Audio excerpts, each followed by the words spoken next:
मैं बहुत हसीन और खूबसूरत थी, लेकिन शादी की पहली रात को मेरा पति मेरे करीब भी ना आया। ये सब देखकर मेरे मन में कई सवाल उठने लगे कि शायद मेरा पति किसी और से ना प्यार करता हो या फिर कहीं नामर्द ना हो। अपने साथ इस तरह का होता हुआ देख मैं एक बाबा जी के पास गई तो उन्होंने मेरे पति को सुधारने के लिए मुझे भभूत दिया। उस भभूत को मुझे अपने पति के खाने पीने की चीजों में मिलाना था। जब मैंने उस भभूत को अपने पति के खाने में मिलाया तो मेरे पति ने उस रात जो मेरा हाल किया, मेरी तो चीख निकल गई। मेरा नाम गरिमा है। मैं दिखने में बहुत खूबसूरत थी। अभी मेरी उम्र बहुत कम थी कि मेरे घर वाले मेरी शादी के बारे में सोचने लगे। अपनी शादी की बात सुनकर मैं हैरान थी कि शादी, वो भी मेरी, और इतनी जल्दी। पर अब तो जो होना था वो होने ही वाला था। मेरी उम्र कम होने के नाते शादी के बारे में मुझे कुछ भी पता नहीं था कि शादी के बाद होता क्या है। मेरी बचपना और नासमझी देखकर मेरी माँ ने मुझे कुछ दिनों के लिए मेरी मौसी के घर पर छोड़ दिया, क्योंकि मौसी के घर शादीशुदा और मेरी हम उम्र बहुत सी लड़कियां थीं, ताकि वो लोग शादी के बाद होने वाली सभी बातों की ट्रेनिंग मुझे दे सके। मौसी के घर जाते समय माँ ने मुझे समझाया कि तुम उनके घर पर रहोगी तो वो लोग तुम्हें सब कुछ सिखा देंगी कि शादी के बाद घर कैसे बसाना है, किसके साथ कैसे बात करनी है। मेरी तैयारी ऐसे करवाई जा रही थी जैसे कि जंग पर जाने से पहले फौजी की ट्रेनिंग करवाई जाती है। मौसी के घर मेरे दिन बहुत अच्छे गुजर रहे थे, क्योंकि वहाँ पर मेरी हम उम्र सारी लड़कियाँ थी। शादी से पहले मुझे बहुत कुछ सिखाया गया और कुछ दिन बाद मेरी शादी करवा दी गई और मैं दुल्हन बनकर अपने ससुराल आ गई। शादी की पहली रात को अपने मन में अनेकों ख्वाब लिए मैं सुहाग की सेज पर दुल्हन बन बैठी हुई अपने पति का बेसब्री से इंतजार कर रही थी।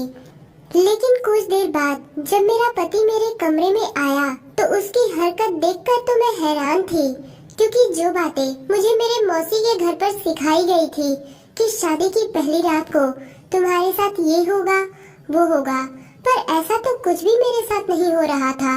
ना तो मेरा पति मेरा घूंघट उठाया और न ही मुझे मुंह दिखाई का कोई तोहफा दिया। अपने साथ ये सब होता हुआ देख मुझे बार बार मेरी मौसी के घर की बातें याद आ रही थी, क्योंकि जो बातें मुझे वहाँ पर सिखाई गई थी वैसा तो मेरे साथ कुछ भी नहीं हो रहा था। मेरा पति तो मुझसे दूर दूर था। अपने पति की ये हरकत देखकर मैं बहुत परेशान थी कि आखिर ये मेरे साथ ऐसा क्यों कर रहा है। मैं इतनी ज्यादा खूबसूरत थी, हसीन थी और कम उम्र भी थी, फिर भी मेरे पति ने एक बार भी मेरी तरफ नजर उठाकर भी नहीं देखा। मैं पूरी रात रोती रह गई, पर उसने मुझसे कुछ भी पूछा तक नहीं, और नहीं तो चद्दर तान कर सो गया। अगली सुबह मैंने घर में किसी को ये महसूस नहीं होने दिया कि रात को मेरे साथ मेरे पति ने ऐसा बर्ताव किया। ऐसे ही किसी तरह मेरे दिन और रात गुजर रहे थे। मैं अंदर ही अंदर घुट रही थी, क्योंकि ये बात मैं किसी को बता भी नहीं सकती थी, क्योंकि ये तो मेरी और मेरे पति के बीच की बातें थी। मैं किससे कहने जाती। कुछ दिन बाद मेरी मौसी की बेटी रूबी मुझसे मिलने आई। वो लगभग मेरी ही हम उम्र थी और हम दोनों के बीच एक दोस्ती जैसा रिश्ता भी था। उसे देखकर मैं बहुत खुश हुई। उसे चाय नाश्ता कराया और अपने कमरे में लेकर आ गई और कमरे का दरवाजा बंद कर दिया। दरवाजा बंद करने के बाद उसे पकड़कर मैं फूट फूट कर रोने लगी। मुझे यूं रोता हुआ देख उसने पूछा, क्या हुआ गरिमा, तुम रो क्यों रही हो? उसके पूछते ही मैंने रोते हुए अपने और अपने पति के बीच की सारी हकीकत उसे बता दी। ये सब सुनकर वो हैरान थी।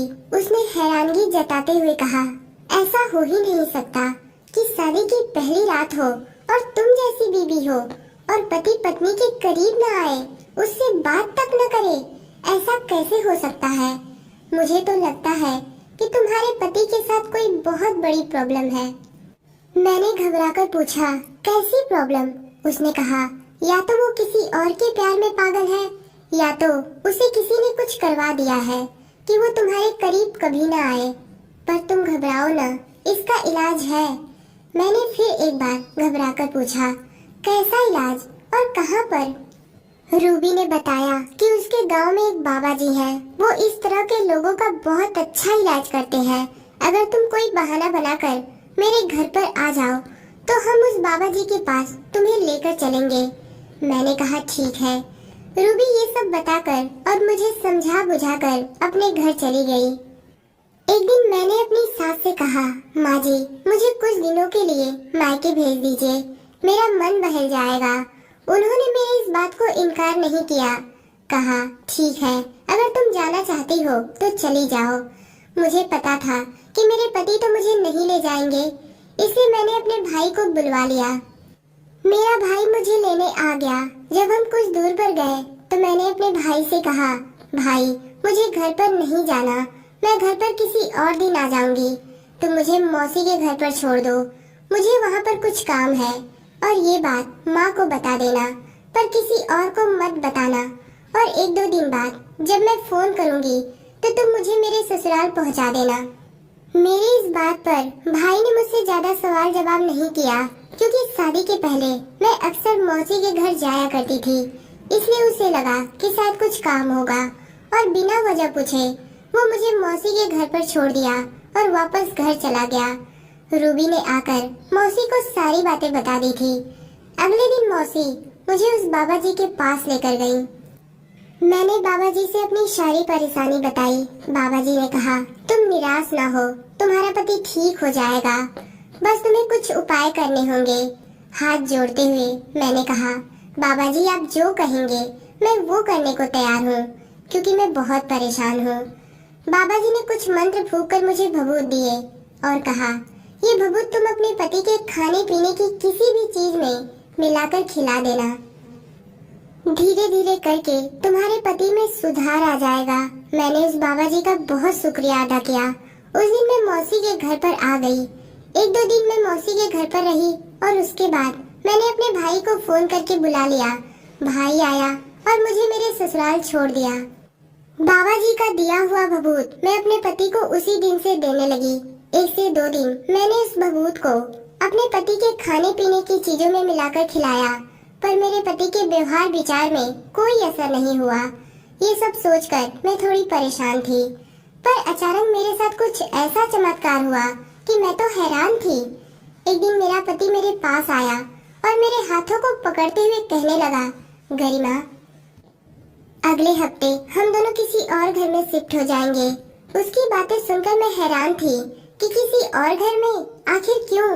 मैंने उससे कहा, पर ये घर भी तो ठीक है, आप दूसरे घर में क्यों जाना चाहते हैं? उसने कहा, अपनी प्राइवेसी के लिए। उसकी बातें मुझे थोड़ी अजीब लगी, पर थोड़ी थोड़ी खुशी भी हुई कि लगता है उस बाबा जी के भभूत का असर मेरे पति पर हो रहा है। शायद हम लोग अलग घर में रहेंगे तो मेरा पति मुझसे बहुत प्यार करेगा और मेरे साथ अच्छा बर्ताव भी करेगा। शायद वो अपने घर वालों से शर्माता है, इसलिए मुझसे ज्यादा बातचीत नहीं करता। असल बात क्या थी ये तो मुझे नहीं पता, पर मुझे लग रहा था कि शायद यही सच है। मुझे अब 1 से 2 दिन और भभूत खिलाना था, पर जब आखिरी दिन मैंने अपने पति को भभूत खिलाया तो उस रात मेरा पति मुझसे पूछने लगा, तुम मेरे खाने में कुछ मिलाती हो क्या? मैंने हिचकिचाहट भरे अंदाज में कहा, नहीं नहीं। तो उसने कहा, छुपाने की जरूरत नहीं, मुझे सब कुछ पता चल गया है। यही कहते हुए उसने कमरे का दरवाजा बंद कर दिया और अपने पैंट की बेल्ट निकाली और मुझे पीटना शुरू कर दिया। वो मुझे इतना पीटा कि मेरे मुंह से चीखें निकलती जा रही थी। मुझे मारते हुए कह रहा था कि मुझे सब कुछ पता चल गया है कि तुम किसी बाबा जी के पास गई थी और मुझे सुधारने के लिए मेरे खाने पीने में कुछ मिलाती हो। तो कान खोलकर सुन लो, मैं कभी सुधरने वाला नहीं हूँ, क्योंकि मेरी दिलचस्पी किसी औरत में नहीं बल्कि मर्द में है। और ये बात मेरे सभी घर वालों को पता है। शादी तो उन्होंने मेरी इसलिए करवाई ताकि वो समाज का मुंह बंद कर सके, और मैं अलग घर में इसलिए रहना चाहता था ताकि मैं वहाँ पर अपने दोस्तों को बुला सकूं और उनके साथ मजे कर सकूं। और तुम्हें तो मैं वहाँ पर अपनी नौकरानी बनाकर रखता। मेरी चीखें सुनकर बाकी घर वालों ने दरवाजा पीटना शुरू कर दिया, पर आशुतोष मुझे तब तक पीटता रहा जब तक मैं बेहोश न हो गई। जब मैं बेहोश हो गई तो वो दरवाजा खोलकर कमरे से बाहर निकल गया। मेरी हालत मरने जैसी हो गई थी। मुझे जल्दी से हॉस्पिटल ले जाया गया। हॉस्पिटल जाने के बाद जब मेरी हालत में सुधार हुआ तो मैंने फोन करके अपने मायके वालों को बुला लिया। जब वो लोग आए तो उन्हें देखते ही मैं रोने लगी। उन लोगों ने मेरी इस हालत की वजह पूछी तो मैंने उन्हें सब कुछ बता दिया और कहा, अगर आप लोग चाहते हैं कि मैं जिंदा रहूं तो आप लोग मुझे अपने साथ लेकर चलें। ये सब सुनकर मेरी माँ बहुत डर गई और मुझे अपने साथ लेकर चली आई। कुछ दिन बाद आशुतोष से मेरा तलाक करवा दिया गया। कुछ दिन तक तो मैं यूं ही अपने गम के साथ जी रही थी कि रोशनी की एक किरण मेरे पास आई और मेरी सूनी सी जिंदगी को रोशन कर गई। कुछ दिन बाद मेरे लिए एक रवि नाम के शख्स का रिश्ता आया। रवि की पत्नी एक हादसे का शिकार हो गई थी और अब वो इस दुनिया में नहीं थी। उनका एक 2 साल का बेटा भी था। शादी से तो मेरा मन टूट गया था, पर मेरे घर वालों ने मुझे बहुत समझाया। शादी से पहले मुझे रवि के साथ बातचीत करने और घूमने फिरने का मौका दिया गया। रवि से मिलने के बाद मुझे ये एहसास हुआ कि दुनिया में कुछ लोग बहुत बुरे होते हैं तो कुछ लोग बहुत अच्छे भी होते हैं। रवि बहुत अच्छे इंसान थे। मेरे ना चाहते हुए भी उन्होंने मेरा दिल जीत लिया और मैं भी इस शादी के लिए मान गई। कुछ दिन बाद मेरी शादी रवि से करवा दी गई। मैंने भी रवि के बेटे को एक्सेप्ट किया, उसे अपने से ज्यादा प्यार दिया। आज मेरी शादी को 10 साल गुजर गए, पर रवि मुझे इतना खुश रखते कि लगता है कि मेरी शादी अभी अभी हुई है। कुछ दिन बाद मुझे आशुतोष के बारे में पता चला कि उसके माँ बाप इस दुनिया में नहीं है। आशुतोष दिमागी रूप से पागल हो गया है। उसके भाई बहनों ने उसे पागल खाना में भिजवा दिया। उसकी तबीयत बहुत ज्यादा खराब रहती। वो जिंदगी और मौत से लड़ रहा है। आशुतोष ने मुझे बहुत दुख दिया। उसकी हालत के बारे में सुनकर मुझे एहसास हो गया कि उसके किए की सजा उसे मिल गई।